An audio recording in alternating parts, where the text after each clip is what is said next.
Hey, Ray, what do you think a gayborhood means? I think it's like a gay neighborhood, like filled with businesses. Or maybe I guess it's just a lot of people live there. I think that's a valid statement and that's a valid question. Whether you're listening for the first time or already part of our community, I'm your host, JJ, and this is another episode of Unstrapped the Podcast. Today's episode features a friend of the podcast. Our word of the gay, our word of our, the word of the gay. That's funny as hell. I'm keeping that in there. Our word of the day is gayborhood. Our topic of the day is traveling while masked. So unstrap, sit back, and relax. Let's get into it. A little bit about our guest today. Ray and I met about 2 years ago on a Virgin Voyage cruise. I was so happy to form a little community on the ship with us and a few others. Her wife and I were celebrating our birthdays. We've stayed connected on social media ever since. For this reason, they're considered a friend of the podcast. Hey, Ray, what do you identify as? I identify as masculine, presenting, but no label. Okay, okay. What are your preferred pronouns? She, her, and they. Okay. And can you tell the listeners where they can follow you? Yeah, so you can follow me on Instagram at Rayish. That's RAEISHH. Sweet. And the last question, but most important question, let our listeners know, are you team strapped or unstrapped? Team Strap. All right, all right, all right. I love how everyone says that with confidence. I love that for us. You got to. All right, we're in our first segment of the episode, which is the intro. Let's get back into this word of the day. So, gayborhood. Let me read the official definition and let's get into it. A gayborhood is a place where queer people live and or socialize and find community. I started to say this a little earlier when we were talking, but I chose this as the word of the day because I didn't think these were real. And that Mhm. sounds maybe ignorant on my end, but I was just in San Francisco last week and I just went to my first gay burhood called the Mm, Castro. that Um, sounds like it fun. was it was a good time. Like you're met with like this giant gay flat, like really big. And let's be clear, I'm a New Yorker, so when I say things are pretty large, like I You really mean mean it. it. It was just kind of I was met with this massive gay flag, and it was almost as if someone took like a gay striped paintbrush and like painted over the whole neighborhood. I felt so safe. I had such a good time out there. Mhm. Did you know what a neighborhood was, and have you ever been to one? I didn't really know what it was, I guess, because I just never used it that much. But I will say I've been to actually a few because where I'm from, we actually have like a few of them where, it gives you that safe feeling, or majority of the businesses are supportive or are owned by LGBT peoples. It's just so open and out there. And there's like multiple areas like that. Yeah, I feel like as a New Yorker, I know that I've been to the village. That's why it's called the village, right? Um, and I'm not saying like I wasn't aware that we have our own neighborhood here in New York. I just feel like when I think of a neighborhood, the word that Mhm. comes to mind is safety. And I don't know. I feel like New York City has changed a lot in the time that I've been alive. And I bet people who are a decade older than I am, two plus, would say the same thing. Yeah. Um, I wouldn't say I'm always feeling safe in Chelsea the Okay. same way I felt safe in the Castro. Okay. I don't know. Maybe it's just my opinion. I can understand that, and I can relate, especially since moving. Like, it's definitely a different vibe when it's so many of the neighborhoods like that that you're used to, or area, and coming somewhere that don't really have that at all. Yeah. And now that you're in Florida, I feel like that's even more so the case, right? Yeah, definitely. Yeah, yeah, yeah. But we're about to start talking about ourselves anyway. Temperature check. If you're listening for the first time, this is a great time for me and the guest of the day to just chop it up and talk about what's on top of our minds. So, like, Ray, what's on your mind nowadays? The world. I mean, yeah, that's on my mind a lot. Also traveling. Yeah, I want to travel more. I'm ready for it. Okay. How frequent are you traveling now, and what does more look like? So I'm not traveling. When I think of now, I'm thinking like tomorrow, but obviously that's not happening right now. But I have been traveling a little bit more. I definitely want to. When I think of more, I think of like going more, flying in directly to other countries, stuff like that. Stuff like that. Staying for like a while. When I mean a while, I mean like a week. Like I want to travel. I want to visit some places. Yeah. Yeah. I want to say, like, on that same topic, like, I I had a moment, and it probably was the same year I met you. I had a moment in time when I had a conversation with myself, and I'm like, I'm gonna I'm going to prioritize traveling as Mhm. something I need in my life, not something that I want, Yes, right? And I know I that's not love to that. say because everyone has, different financial situations going on, or it may Yes, not even be financial. Like, you have different responsibilities. Whereas I'm like a lesbian with no kids. And it even though I have other responsibilities, that right there is pretty freeing for me. yeah, exactly. It's like, Um, yeah, can't get yeah. up And and so, go, but yeah. right. So for me, I remember in 2022, I'm like, I want to see how crazy of a travel journey I can go on. Mhm. And I was going somewhere damn near every month. And I was just like, I'm gonna bleed my account dry, but whatever. And I when I say it's gonna be something that I'm never gonna regret, like Exactly. never. Like, I will argue anyone down who feels like, hey, you're just spending all your money on traveling. You can be spending it on saving up to get a house or Mhm. doing other like adult stuff. Like, nah, I'm Yeah. good, beloved. Like, Yeah. I mean, I I feel don't like as know. long as you balance it out, then you good. Like, Yeah, like I'm not gonna like go without, right? I'm not going that yeah, far. exactly. But like, and I would love to know your opinion on this, but like I just feel like as I'm approaching 32, which isn't a big deal, right? It's just one more digit. I'm thinking about the fact that there are people in my life that own homes. There are people in my life that have figured out what retirement looks like. Mhm. And a part of me has kind of given up on those things. Not saying that Yeah. I'm going to be homeless tomorrow. I don't mean that. I mean, like, the I get what idea you of mean. like saving up enough, at least to live in New York City, to get a house. It just feels like if I don't hit the lotto, Right. if I don't do good at a casino, like, ain't no way this is gonna happen. Oh, I felt the same way, and that's how I felt being in DC. Like I was like, I gotta do this, I gotta do that, and the cost of living, it just be like, who do they think can live? And that's why I was saying it got to be a balance between, yeah, like of course you want your own, you want to own a house, all of that, but it's like when you just like you said, traveling is a priority to me, and it's a priority to me because I'm happy where I'm at in regards to my living arrangements, and I'm satisfied. It's not saying that I'm like, oh, I'm gonna just be doing this forever for this is the last option. I'm not going nowhere. No, I still have that goal, but it'll happen when it happens, and that's my choice. Yeah. Do you feel like in your relationship, because I can only speak a little bit about it because I've met wifey, but do you feel like you're both on the same page with that? Like, you are both like, hey, look, travel is a part of our agenda and that's what we're doing, or is this your agenda and maybe she has different opinions and you guys are still working that out? I'm curious.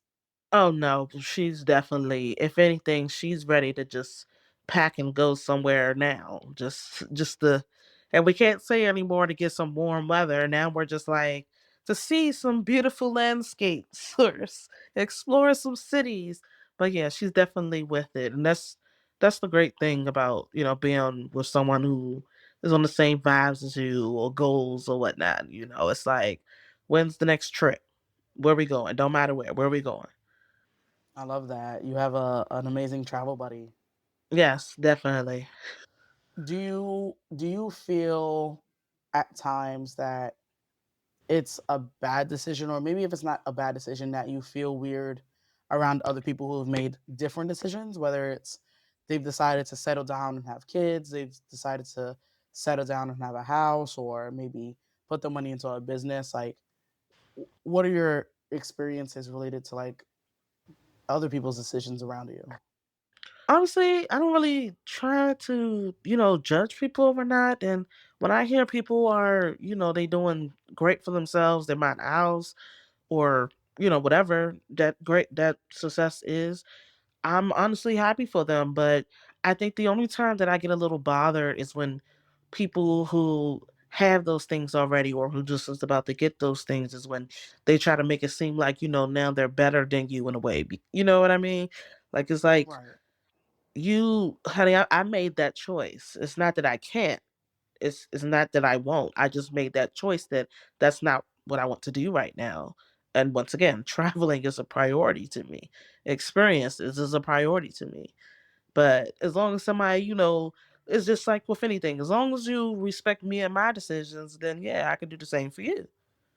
Yeah, yeah, I definitely feel you on that. I feel like I had a moment in time I used to beat myself up about that, and this is Mm-hmm. before like I went on the travel spree, but I used to beat myself up Exactly. about it, and it wasn't even like jealousy. It really just felt like there are these milestones that I'm supposed to hit. I don't know who's telling me to hit them, to be honest, but Yeah. And I'm it's like you supposed to playing hit it, catch and I'm up. not hitting them. Yeah. Right, They make you right. feel like you got to play catch up. Like, oh well, so and so is. And I'm like, it's like you don't care about it, but it's like that's what I'm saying. Like, you don't want nobody to slap that in your face or keep bragging about it. It's like, all right, sis. You're like, I know you got your house. You had your house for 5 years now. You don't have to keep talking about it like it's just recently happened. Don't slap it in my face.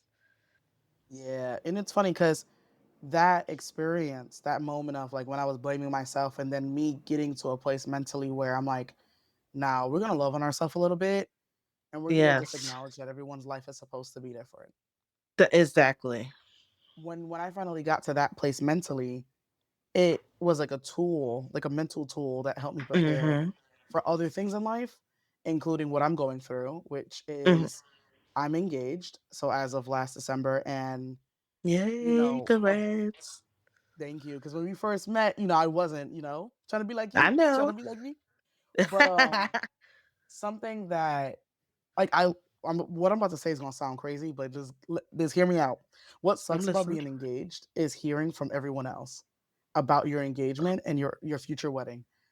When Yeah. I say I hate it with a capital H, I am so sick and tired of people who are married who have made usually very extreme decisions in their marriage, including Mm-hmm. like blowing like 100K on a wedding, That's trying to ridiculous. convince me I need to do the same.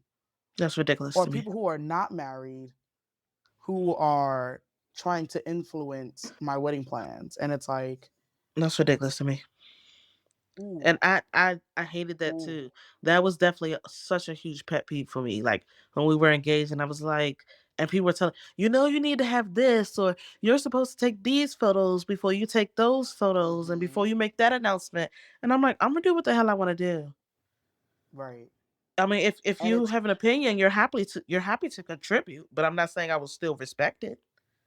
and it's crazy because it's like, unless you are personally offering to pay for my wedding, which That's what I'm if saying. Like, anyone is where's the listening, I'm money? totally down for it.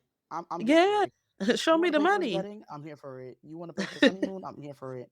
But if that's not the case, like maybe rephrase the advice you give, and maybe even go as far as to check in to see if someone wants that advice.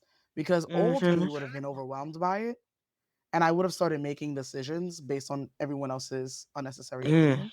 But me now, I just laugh, and I know people take it offensively, but it is what it is. I'm a troll. I'm like those '90s trolls, with all that hair. I know I'm bald now, but like those cute little trolls, and they have those really, really long I know what you're talking about. Yeah, the little weird hair looking pieces. Yeah, that's trolls. me.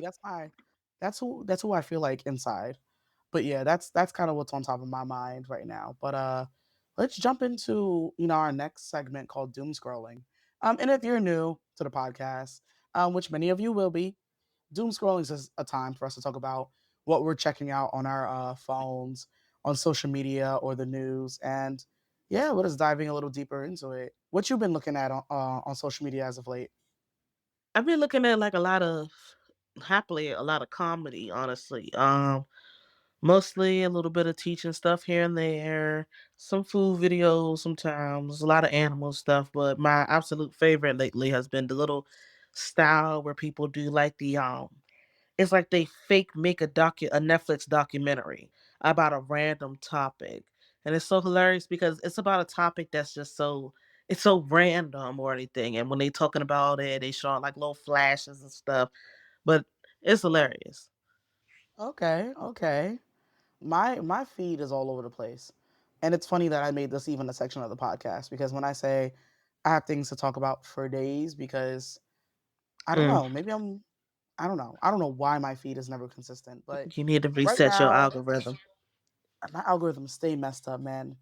Oh my. Um Something I just saw like right before we jumped on for recording was Tiante, and hopefully I'm not butchering his name. Tiante is a young man from I believe he's based out of Alabama.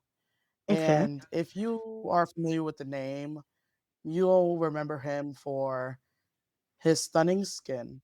I mean, like that's one of those people that you look at them, it's like, do you even know what acne is? But what they're more famous for is he's a heterosexual man Mm-hmm. that is feminine, and not just feminine in this Like, is how I'm describing him. He describes okay. himself as feminine. And of course, you know, the webs, the interwebs are going crazy because he can't be feminine and not be gay.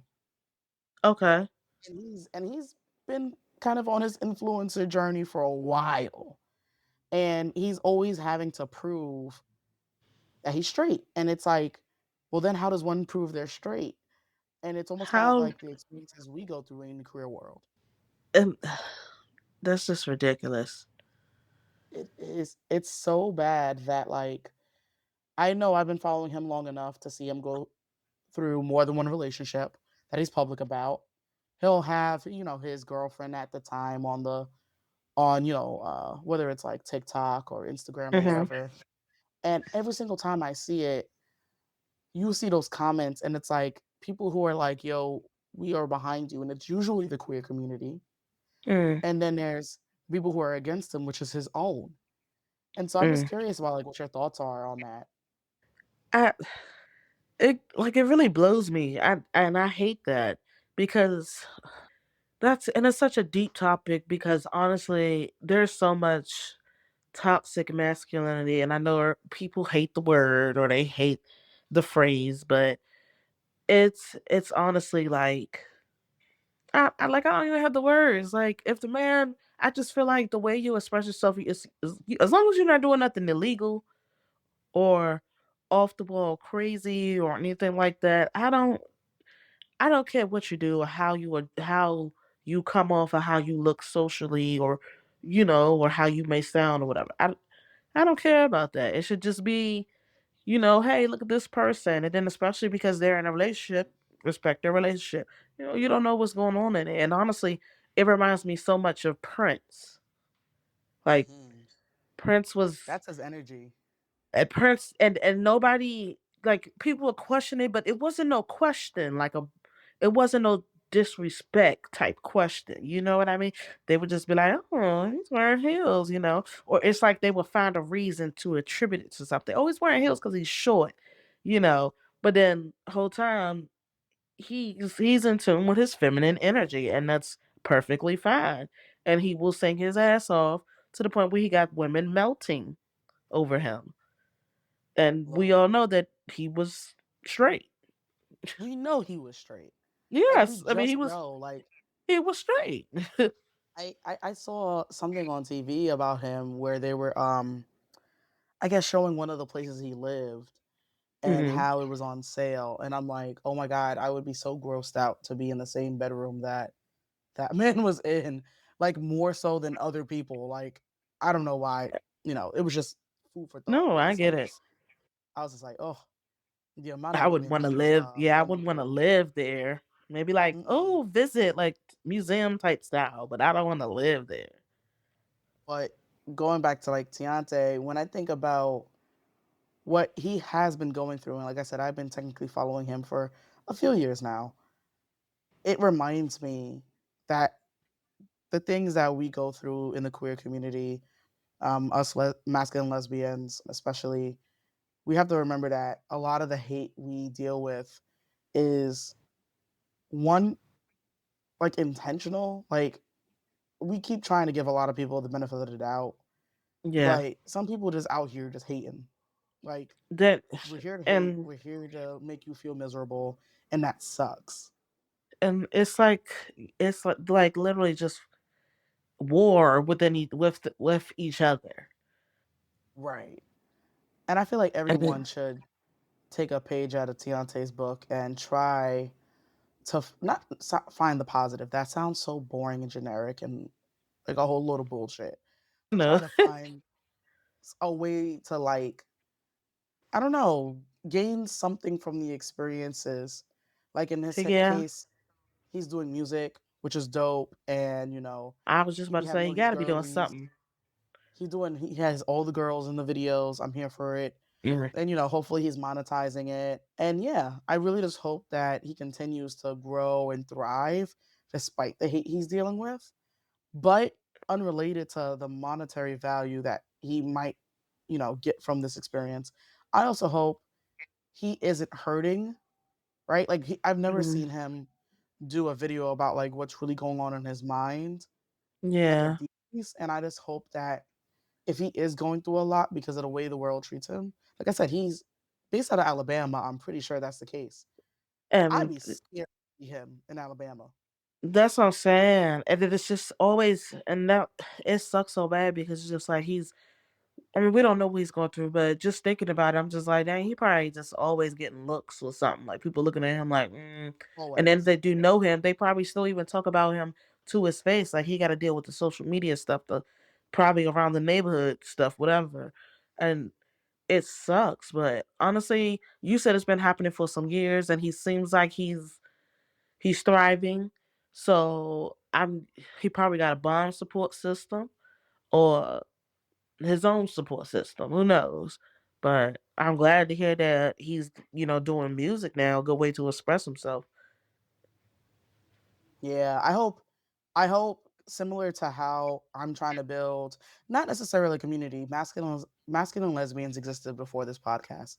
But I feel Yeah, like I hope definitely. his content brings people together, especially Hmm. like feminine heterosexual men, the way Hmm. that I'm also trying to do the same for, masculine lesbians, all the labels and none of the labels included, right?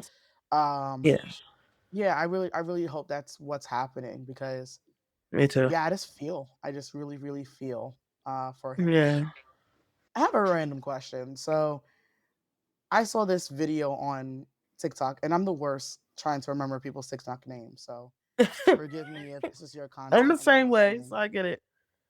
But what ends up happening is I was on TikTok and I saw this video where an older stud had to have been at least 40 plus was speaking about this heterosexual woman she's dating. And Uh she huh. basically said, "Hey, I'm dating this woman and she thinks I don't know that she's straight, but come on, you're not fooling me. I've been in the game for too long." And Wow. how they went out on a date and she told old girl, "Hey, you're paying for it." And the first time around, the chick was like, "Oh yeah, I got money, I'll pay for it, whatever." Uh And huh. then, they went ahead and did something else, and now the girl tried to clap back to get her to pay for something else because it's like, okay, I already paid for something, now it's your turn. Yeah, I mean, And that's what I would expect.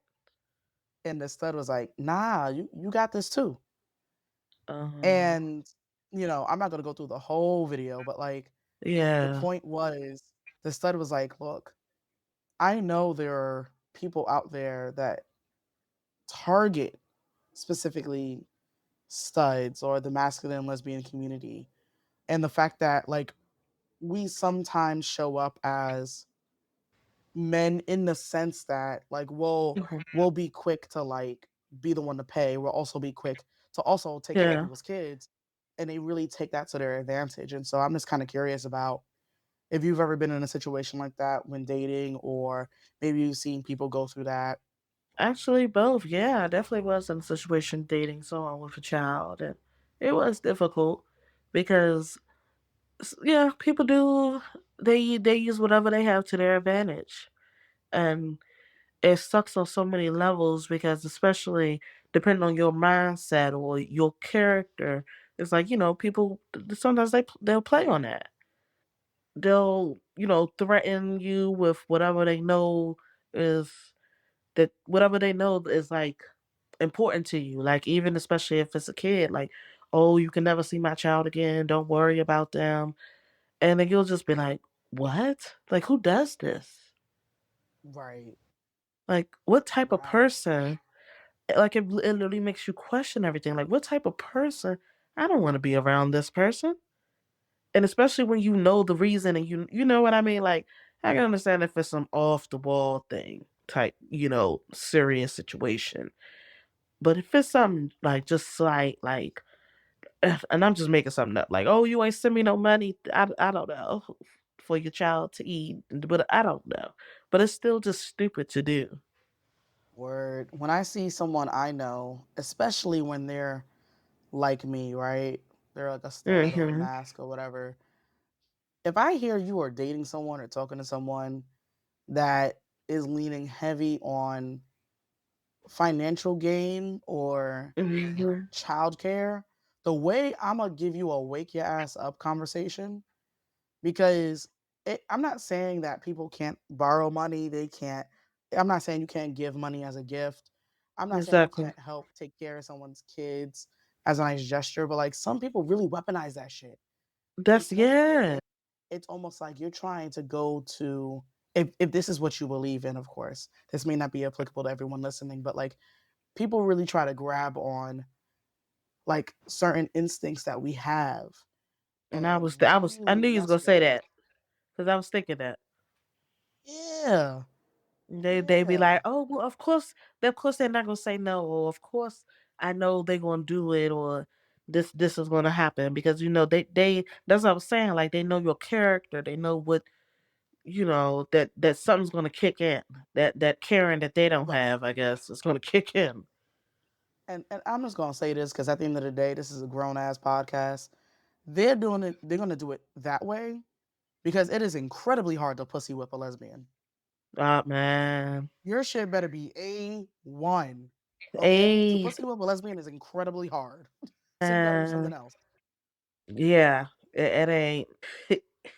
You can only be A1, and that's not just from sex. Like just like you said, like Right.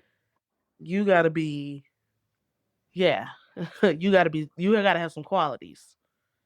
Right. It's a list. It's kind of like when you Exactly. I get got a your like car checklist. checked. Yeah, they got that long checklist. Like you really got Yep. to be on it to, at least for me. At least for me, you really got to be on it to be like, oh, okay, well, sure. Here's my Yeah. card.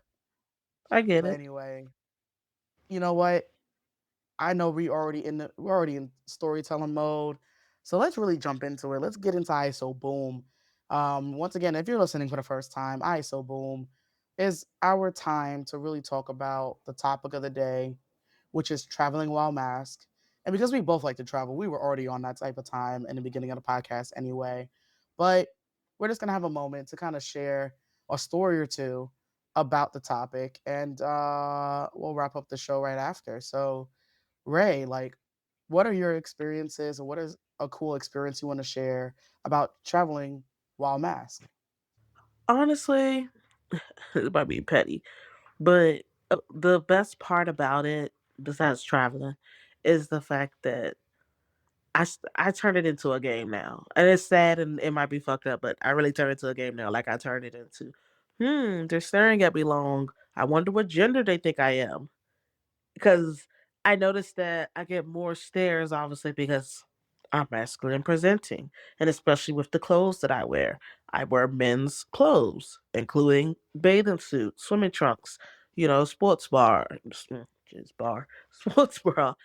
But I had to because I was always on alert.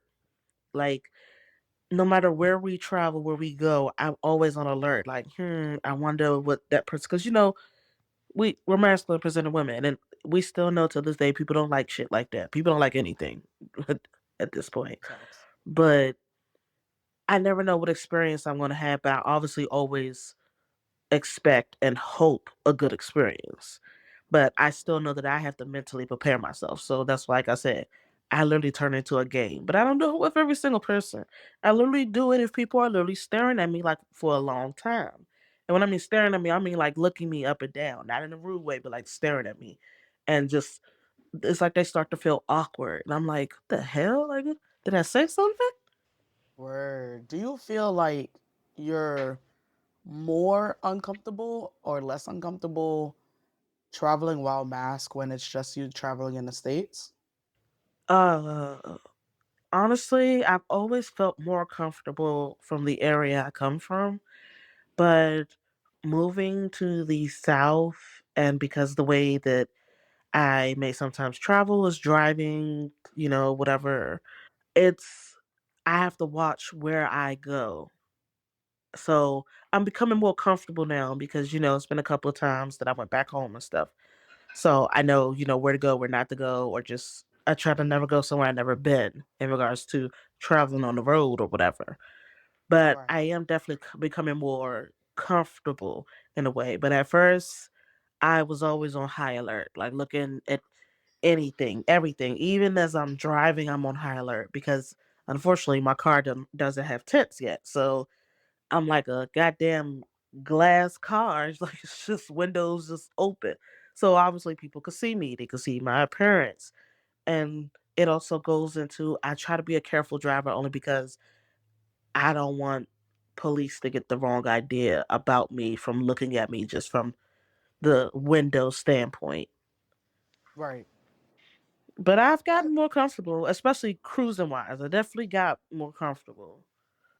I appreciate you sharing all the things that are on your mind when you're traveling because I feel like that's not going on in people's heads when they see us. And Yeah, I feel like sometimes that can also and what I mean by what I'm saying is like what's on our mind can cause awkward interactions with us depending on the date and time, right? Like exactly. if we're really on alert, we're gonna give you that energy. Yeah. And I'm gonna be prepared like at all times. Like it is what it is. I'm not. It's not saying I'm gonna come off and just be rude all immediately. No, I'm always gonna fake give people the benefit of the doubt and be like, let me not overthink it. But like I said, I'm still gonna be prepared. So that way, if you ask me anything, because sometimes it just be the looks. Like you could really tell like who really be questioning, like or who really may be thinking in their head, like, oh look at this one trying to be a man, and it's like what? Right. Right. And kind of going into like my experiences, like I've done quite a bit of travel and I just wanted to just kind of point out something. Nothing bad happened to me, but like I just want to point Hmm. out what it feels like to be a masculine presenting woman and kind of really being cautious about how you move somewhere. So like Hmm. I went on a solo trip to Bali back in 2023. I was Hmm. there for like several weeks. I wasn't supposed to be there that long, but that's a whole nother story. But before I went there, I feel like I didn't do a lot of research about like what I wanted to do. I spent way Oh, more time for the first time in my life. This is my first time taking like a long haul flight. So it was a 30-hour flight. oh It was my gosh. first time in any part of Asia, Southeast Asia, like period. Like I've never been in that area at all. And I just wanted to make sure before that trip, I didn't care what I was doing activity wise. I didn't really care where I was staying. Hmm. I just wanted to make sure I was going to be okay. I I get it. spent so much preparation, like talking to people that have been to that location or similar location. Like, all right, what does it feel like to travel as a woman? And I would get those stories. What does it feel like to travel as a black person to Bali Hmm. and those surrounding areas? And then I had to do another layer of, Okay. okay, so what does it look like being gay? What does it look like being this masculine presenting gay person? And I didn't even get that answer because at that time I really didn't have the bros that I have now in my life. So Yeah. that was the risk I was taking. Like okay, I said, okay, I know what it looks like to be gay. I mean, to be black. I know what it looks like to Mhm. be a woman. What about me specifically? And I walked in knowing that okay, a worst case scenario is if I feel really unsafe, I just gotta hunker down and stay in a place that makes me feel safe. But I was Exactly. shocked and so like truly shocked and so grateful that at least Bali, can't speak for anything else, but at least Bali was so goddamn welcoming and so goddamn safe. I would go as far as Good. to say I can't imagine any human being going to Bali right now unless they were to straight up disrespect people in a direct way that would feel Mhm. unsafe going there. That's how safe And I I've felt. and I've heard people, and I've only heard it because my wife does a lot of research of where to travel, especially being a lesbian couple, well, a queer couple. But yeah, I and I actually heard that Bali was amazing. Like it's an open experience. Like you just don't have to worry compared to other places where it's like, hey, I think you should just reconsider this trip. Like, don't do it at all. And you know what's crazier? It's not that Bali doesn't have rules that are based on gender. Hmm. Like, so for example, right? Like, I too wear quote unquote men's clothing, right? I'm one of the big Yes. boys, so I'm at DXL, you know what I mean? But Nothing uh, wrong with that. before I went there, I knew that, for example, I wanted to see the temples, and there's like over a Yes. thousand temples. In order for me as a woman to go into those temples, I had to wear like um these it's almost like a giant scarf slash skirt, depending on how you Mm, see it. But okay. it was cool because I was still wearing like cargo shorts under it or whatever, right? Like I was still Okay. able to dress mask under, but I was still on the outside dressing as a woman. But I'm not gonna lie, even when people saw me rocking both, right? Like because you can tell I was wearing cargo shorts. Yeah. No one made me feel uncomfortable. And I love that. Good. You know what I mean? People did ask me certain questions instead of saying, Hmm. "Are you a man or you're a woman?" No one assumed, but they Yes. would find like harmless questions to try to gauge what's up. I love that. I love that so Oh, much. damn. It's like they had a class. I love that. Like people didn't ask me if I had a husband. They would ask, you Yeah. know, about my partner and Ooh. wait for me to say something. And when I would say it's a woman or, I have a girlfriend, there was no Hmm. change in that body language. There was no change in the convo. And I was like, fuck yeah. Why isn't the I world like like this? that. And everyone I met was religious as fuck. So it wasn't Mm. like I was about around a whole bunch of quote unquote heathens or atheists, I right? was Like just about to say, all the heathens, nah, not everybody was super religious. So people were able to still, be happy in their culture, be happy in their hmm, religion, and still respect others.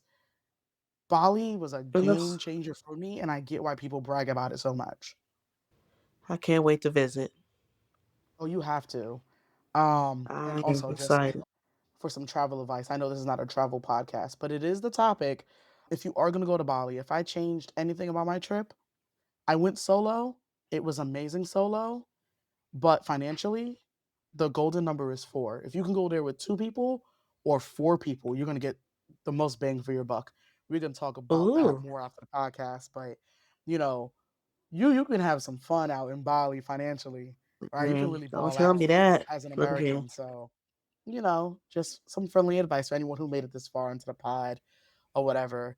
Do you have any advice on traveling as Masc or any place in the world that you felt really safe in? I would say to just be yourself. Like, don't don't react.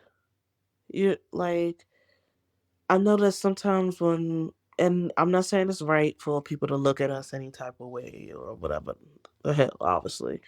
But sometimes you do have to be the better person, especially when you traveling and you just gotta, just stand your ground and just relax. Don't always jump to conclusions unless obviously they come over to you and they ask you something crazy or doing something rude as shit. But yeah, that's definitely what I would say. I know that the place that I felt most comfortable being myself and I'm being like walking around and people actually interacting with me positively was in Bermuda. The people there are so friendly and they're so sweet, and I rode the public transportation and the people are just amazing there. Like, it was definitely an experience, and nobody, even walking around the city, nobody was looking at me weird. Like, of course they knew we were tourists in a way, but nobody was giving a little side look or staring and wondering. It was just always a smile when we possibly made eye contact, or it was just great. I didn't have to worry about anything. I felt safe. Yeah. I think you brought up something really important, which is kind of like just be mindful of how you react to things and try to be Yeah, the bigger person, right? Like it always sucks being the bigger person. it That saying does, is so annoying, and but it's tiring. it's so true. Because honestly, It's you don't even know sometimes what's really going on in someone's mind or what of has happened in someone course. else's life. And so, like, I think the best thing you can do is show up and show out. And what I mean by that is like, yo, if you feel like you're being discriminated against, try Mhm. your best to move how you originally wanted them to move with you and make sure you're doing so, you know, within your comfort, right? Like, I never would want someone to take some advice like be the bigger person, then now they getting knocked the fuck out or worse, right? Yeah, I don't yeah. Like, I don't mean like that. yeah, like let's be clear. I'm never putting Nah, myself where I'm like in physical harm. But that's what I'm at the same saying. time Like, too. Now you good, you good. oh no, I wasn't saying anything. Oh, but what I was saying was what I like to do to calm myself down in the middle of kind of weird tension, if you will, is like Hmm. I remember all the things that I represent.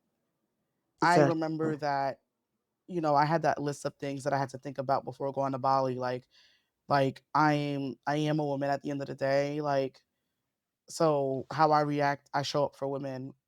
I also show up for, black people. I show up for lesbians and the masculine lesbian community. And that might be very heavy on certain people's shoulders, but for me it's heavy enough for me to, stay firm in how I'm Hmm. feeling and how I move. And that's helped guide me through a lot of weird situations like this, especially when traveling. Like, okay, these people are going to judge my entire community based on what I do right now. Exactly. So let me chill. You have to, You know what I just like you mean? said, you got to be mindful. Yeah, I would say the only other place I know I already said Bali was lit, but I would say where else have I been where I just felt super duper comfortable? I felt Aruba was like incredibly safe. Once again, Oh, I that's haven't one of been those there places where yet. a lot of people brag about, and it's definitely the hype. Like I love me Aruba, but as a black person, they have the other side of Aruba. When I say the other side, there's a side where it's mostly like African descendants, and it's Oh, something they okay. take pride in. They call it Chocolate City. I loved me some Oh, Aruba. I felt so safe, so it's incredibly funny that safe, you. just to I be on the like that. sky. I've never been. That's Yeah, on and one I'm of the like, lists. the Caribbean can be a little, up in the air about, what does it feel like to be safe? Like we might have gotten in and out Definitely. safely, but did you feel safe the whole time? Like Aruba, like shout out from anyone who's ever been to Aruba or is from Aruba. Like I felt incredibly safe there. And I always tell people if you ever wanted to do your first solo travel, especially if you're a person of color, especially if you're a queer person, Aruba is a great place to start if you're in the States. Mm. Like just it's incredible how safe I felt while out there. I won't get into details, but Definitely food for thought. You gonna have me booking vacations again. I mean, you were already booking them. You just might as well know where to go next, right? I don't know. You I'm about right. to hit you up after about like what's happening with the cruises because after Virgin Voyages, I'm like, hey, I don't know where else I can go because Virgin Voyages was up. That was some 5-star experience, and now I'm traumatized. Man. And see, after since the last cruise we were on, we've done two. We tried MSC for our honeymoon, and that was actually great. It's definitely had its pluses. It just felt real elegant, like and it was definitely more international people, which wasn't a problem, of course. And we just recently did the Virgin Voyages Christmas cruise, and that was amazing. Ooh, That was that sounds nice. it was oh my gosh, it was great. And because we actually booked this cruise on the first Virgin Voyages cruise, we had, more credit to go towards things. So we did a little bit more activities that we kind of wanted to try last time, but the bookings, yeah. If you don't find it right away or look that first day, it'd be sold out. So last time a lot of them was sold out. Like we did the one where you drink like 8 drinks or 6 to 8 drinks. It's like a bartender competition between two bartenders, and you're trying both of their drinks and voting. Oh wow. See, It was great though. I'm trying to have those experiences. I'm just gonna consult you when it Yeah. comes to cruising specifically. But anyway, y'all, I know we're getting to the end of our show. We're just gonna wrap up everything. Ray, I just wanted to just thank you from the bottom of my heart. Like we're still in the very early phases of this podcast, and so I appreciate that you took time out of your day, right? You have a whole job, a whole wife, and yet you decided to spend time with, me and this pod. I appreciate you, friend, for sure. And I just hope you had a good Yeah, of experience. course. And thank you so so much, the listener, for tuning in to Unstrap the Podcast. Whether you're strapped or unstrapped, a part of the LGBTQIA plus family or an ally, I'm grateful you're here. We have so many people to meet, stories to share, and journeys to take together, and I'm excited you're a part of it. If you want to keep up with us between episodes, follow us on social media. Just search Unstrap the Podcast. Yes, please type the whole thing. Don't be shy. My DMs are open. You can request to be a guest, drop a question, drop a question, correction, send some love, or just say hi. You might even hear your question on a future episode during our Lost and Found bonus segment. In case you forgot, we drop every 2 weeks on a Monday. Until next time, unstrap, sit back, and stay connected. We'll speak again soon.